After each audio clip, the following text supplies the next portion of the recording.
शुभ दुपार. खूप कडक ऊन पडायला लागलंय बापरे. आणि काल ओमकारचा वाढदिवस झाला आणि संध्याकाळी 12-15 मुलं आली होती आमच्याकडे. तो व्हिडिओ पण मी छोटासा अगदी छोटासा व्हिडिओ कारण पोस्ट केलेला आहे, कारण अगदी थोडक्यात थोडका वाढदिवस मी केला, खूप काही मोठा केला नाही यावर्षी. त्याच्या पायाला लागलंय त्याच्यामुळे. आणि काल होती पावभाजी. आता एवढी मुलं आली म्हटल्यानंतर मी घरीच पावभाजी केली होती, कारण म्हटलं की बाहेरून नको आणायला, कोणाला सोचत कोणाला नाही पचत. त्याच्यामुळे घरीच मी पावभाजी केली होती छान, कारण सगळी लहान मुलं होती त्याच्यामुळे बाहेरून मी काहीच आणलं नाही, फक्त गुलाबजाम बाहेरून आणला होता. तर तो सगळा व्हिडिओ झाला. रात्री झोपायला खूप उशीर झाला, कारण आम्ही मोकळ्या अंगणामध्ये वाढदिवस केला होता आणि त्याच्यामुळे तो सगळा पसारा आवरता आवरता रात्री 12 वाजले. सगळा पसारा म्हणजे ते फुगे, मुलं फुगे फोडतात, नंतर ते पॉपर असतात त्याचा पसारा, चटया, सतरंजा, केकचे कागद, डिश, एवढं सगळं उचलता उचलता रात्रीचे 12 वाजले. आणि याचा अनुभव तुम्हाला पण येतच असेल की नाही, की घरामध्ये काही कार्यक्रम जर झाला, छोटे खानी म्हणा मोठे खानी म्हणा, तरी घरातल्यांना आवरता आवरता नाकी 9 येतात आणि दुसऱ्या दिवशी मात्र शरीर खूप विसावलं जातं. असं वाटतं मस्त कुठल्या तरी छान झाडाखाली मस्त खाट टाकावी आणि मस्त छान आराम करावा थंड हवेमध्ये. पण तसं वातावरण आपल्या शहरामध्ये नाहीये. तर आज मी ठरवलं की आज काही वेगळं करायचं नाही, साधी पिठलं आणि भाकरी करायची आहे. ज्वारीच्या भाकरी केलेल्या आहेत, तर मस्त ताकामधलं पिठलं थंड आणि छान पटकन होणारी सुटसुटीत रेसिपी तुमच्याबरोबर शेअर करणार आहे. ताकामधलं पिठलं कसं करायचं ते अगदी सोप्या पद्धतीने. चला आता मस्तपैकी बघूया ताकातलं पिठलं कसं करायचं ते. अतिशय चविष्ट आणि सुंदर रेसिपी, पटकन होणारी सुटसुटीत रेसिपी आहे. आता त्याच्यासाठी लसूण लागणार आहे आपल्याला, नंतर ह्या मिरच्या लागणार आहेत, दिसतायत मिरच्या, ह्या मिरच्या लागणार आहेत, कोथिंबीर लागणार आहे, कांदा लागणार आहे चिरलेला, दही लागणार आहे. ताक असेल तर तुम्ही ताक पण वापरू शकता, दही असेल तर तुम्ही दही पण वापरू शकता, तसं काही नाही. हे आहे डाळीचं पीठ. आता याच्यात काय करायचं, लसूण मिरची आपल्याला ठेचून घ्यायचंय. हे डाळीचं पीठ आहे. हे जे डाळीचं पीठ आहे याच्यामध्ये मी आता हे दही आहे, माझ्याकडे आहे मदर डेअरीचं दही, हे दही मी घालते आणि मस्त आपण ते फेटून घेऊया. अगदी सोपी रेसिपी तुमच्याबरोबर शेअर करणार आहे, नक्की करून बघा, फार सुंदर लागतं. आता काय करायचं, हे जे दही आहे ना हे याच्यामध्ये आपण घालून घेऊया डाळीच्या पिठामध्ये. हे बघा असं दही घालायचं छान. आणि या पिठल्याला थोडंसं आंबट, म्हणजे खूप जास्त नाही पण अगदी गोड दही पण चालत नाही, थोडंसं आंबट दही लागतं. आणि काय करायचं, याच्यामध्ये थोडंसं पाणी घालायचं. पाणी घातलं की आपलं हे ताक फेटायचं असतं, त्यांनी हे फेटून घ्यायचं मस्त, म्हणजे मग गाठी गुठळ्या काही राहत नाही. हे बघा या अशा पद्धतीने फेटून घ्यायचं. कढीला कसं फेटून घेतलं होतं ना मी, तसंच. हे बघा मग आपल्याला थोडंसं पाणी वाढवून नंतर हलवता येतं. हे बघा एक पण गुठळी याच्यामध्ये राहिलेली नाहीये. हे मस्तपैकी मी फेटून घेतलंय. आणि रेग्युलर आपली लाकडी रवी असते ना त्याच्यापेक्षा यांनी हे पटकन फेटलं जातं, मी हेच वापरते. आता हे फेटल्यानंतर याच्यामध्ये आपण आता मीठ घालून घेणार आहोत. मीठ हे बघा अंदाजाने मी मीठ घालते याच्यामध्ये. मीठ घालून घेतलं. आणि तुम्ही तिखट पण घालू शकता, पण हिरवी मिरची आहे मग दोन्ही नाही घालायचं एकाच वेळेस. तिखट पण घालायचं आणि मिरची घालायचं असं नाही करायचं, शक्यतो हिरवी मिरचीच वापरायची या पद्धतीच्या पिठल्याला. आता मी याच्यामध्ये मीठ घालून घेतलेलं आहे. आता हे छान हलवून घेऊया आपण. हे बघा एक पण गठळी राहिलेली नाहीये, एकदम छान झालंय. 2 मिनिटात फेटलं जातं त्यांनी, ते फेटून घ्यायचं. हा आता हे थोड्या वेळासाठी बाजूला ठेवूया. आणि मग आपण काय करूया, आता मिरची आणि लसूण वेगवेगळा ठेचून घ्यायचा. हा लसूण आपण याच्यामध्ये ठेचून घ्यायचा. हे बघा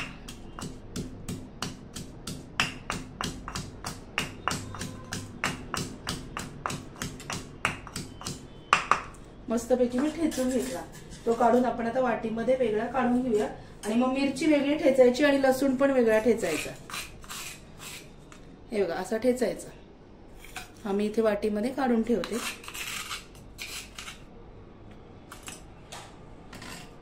हा ठेचलेला लसूण आणि ह्या ज्या मिरच्या आहेत ह्या मिरच्या पण ठेचायच्या आहेत आता ह्याच्यात. तुमच्या आवडीनुसार तुम्ही तिखट ठरवायचं किती घालायचं ते. मला मीडियम आवडतं म्हणून मीडियम. मिरच्या ठेचताना डायरेक्ट मिरचीवर असं मारायचं नाही जोरजोरात. काय होतं ती बी डायरेक्ट डोळ्यामध्ये उडते, त्याच्यामुळे हळूहळू हळूहळू ठेचायच्या. आणि मग जरा ठेचल्या गेल्या की मग तुम्ही ठेचू शकता परत, नाहीतर आधी अशा अशा करून घ्यायच्या.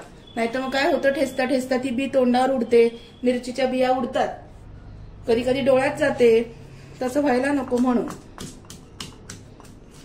हे बघा आधी अशा चरडून घ्यायच्या आणि मग त्या ठेचायच्या, म्हणजे मग बिया उडत नाहीत. नाहीतर मिरचीची एखादी बी 1-2 बिया जरी आपल्या तोंडावर उडाल्या ना की आगाग होत राहते, किती किती वेळ ती थांबत नाही मग. म्हणून हे बघा मस्तपैकी मिरची पण ठेचून घेते.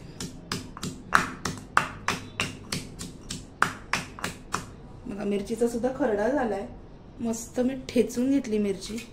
हे बघा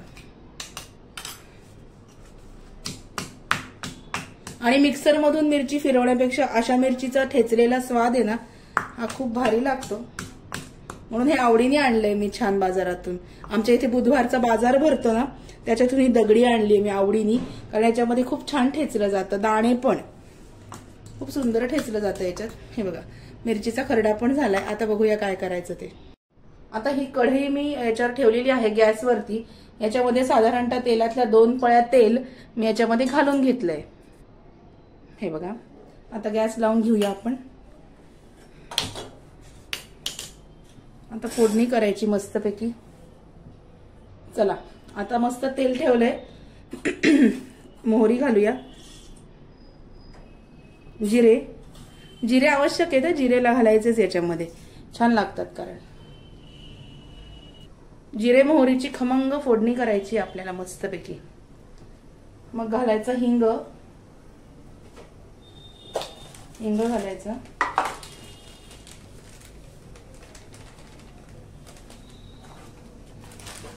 जिरे जरा चांगले तडतडले की मग हिंग घालायचा.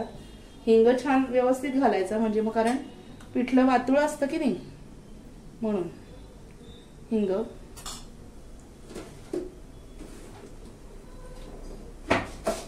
किंचित ओवा घालायचा, किंचित ओवा, खूप जास्त नाही, अगदी एवढ्या एवढा. कारण डाळीचं पीठ हे पचायला जड असतं, वातुळ पदार्थ आहे म्हणून.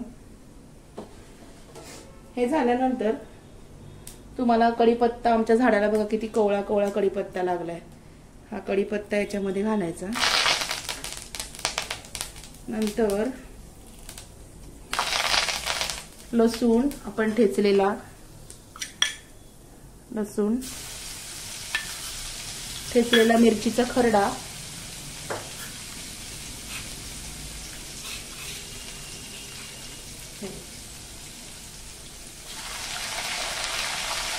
सगळं घालायचं याच्यात. फोडणी थोडीशी कोथिंबीर पण फोडणी घालायची. आणि हे जे पिठलं आहे रंगाला अगदी फिक्क्या पिवळ्या रंगाचं करायचं.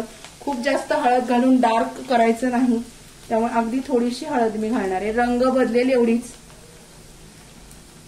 नंतर हे जे केलेलं आहे आपण याला ह्या फोडणीमध्ये थोडंसं हे पाणी घालायचं आधी. आणि ह्या पाण्यात चांगली उकळी आली की मग आपण जे काही हे केलेलं आहे ना कालवण ते घालायचंय. आणि जो कांदा आहे तो मी परत परतवला नाहीये, तो कांदा आपल्याला याच्यामध्ये घालायचा आहे पाण्यामध्ये.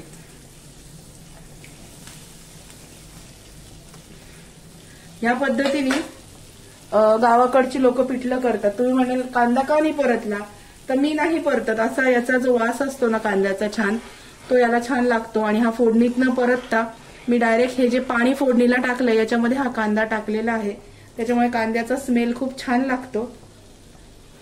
ही एकच अशी रेसिपी आहे की याला मी कांदा परतून नाही घालत, बाकी सगळ्याला कांदा आपण परतून घेत असतो. आता ह्या पाण्याला मस्तपैकी उकळी येऊ देऊ आपण.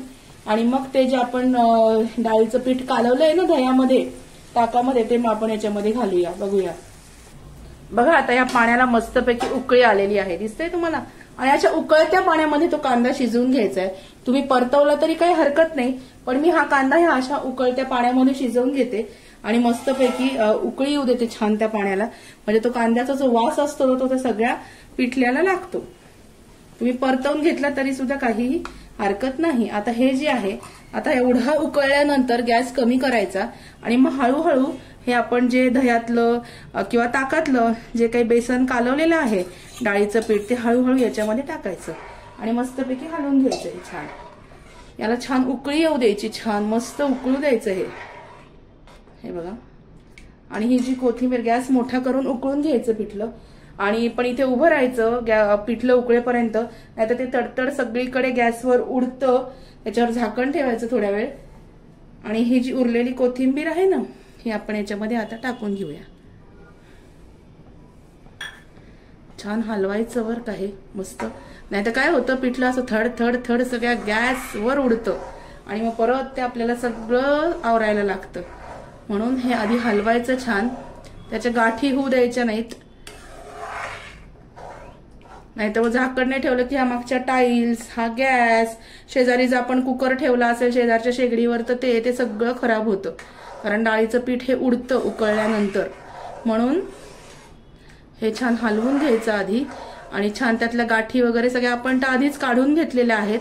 हे झाल्यानंतर मग त्याच्यावर थोडंसं घट्ट होईपर्यंत आपण झाकण ठेवायचं, म्हणजे तो डाळीच्या पिठाचा जो रॉ स्मेल असतो ना, कच्चा वास, तो निघून जातो. आता आपण झाकण ठेवूया एक 5 ते 7 मिनिटांसाठी, की आपलं दह्यातलं म्हणा किंवा ताकातलं पिठलं तयार होईल.